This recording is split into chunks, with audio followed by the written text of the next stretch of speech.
గడిచిపోయింది. సరిగ్గా 12 సంవత్సరాలు నిన్నటితో నిండి 13వ సంవత్సరంలో అడుగుపెట్టిన ఈ సందర్భం.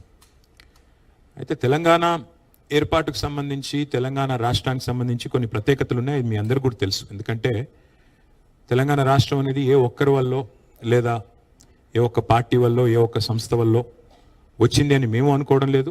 అట్లాగే ప్రజలు కూడా అట్లా అనుకోవడం లేదు. దేశంలో ఎవరు కూడా అట్లా అనుకోవడం లేదు.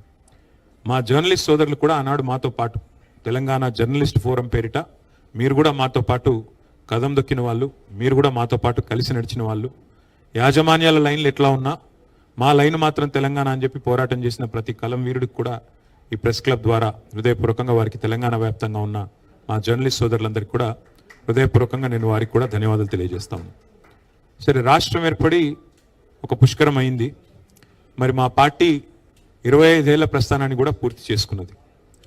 స్వరాష్ట్ర ఆవిర్భావ సంబురాలను జరుపుకుంటున్న ఈ సందర్భంలో మరి ఈ ప్రాంత స్వాతంత్ర్యం కోసం, ఈ ప్రాంతం ఒక రాష్ట్రంగా ఏర్పడడం కోసం జరిగిన పోరాటాలను, త్యాగాలను కూడా మనం స్మరించుకోవాల్సిన బాధ్యత మన మీద ఉంటుంది. ఎందుకంటే ఇదేదో ఆషామాషిగా వచ్చిన రాష్ట్రం కాదు. ఎన్నో పోరాటాలతో, ఎన్నో త్యాగాలతో, ఎన్నో రకాల బలిదానాలతో ఏర్పడ్డ రాష్ట్రం తప్ప ఆషామాషిగా వచ్చిన రాష్ట్రం, ఏదో రొటీన్గా వచ్చిన రాష్ట్రం అంతకంటే కాదు. ఇక ప్రతిసారి మనకు ఒకటి తెలుసు, 12 ఏళ్ళు అంటే ఒక జనరేషన్, ఒక తరం మారినప్పుడు స్వరం మారుతూ ఉంటుంది.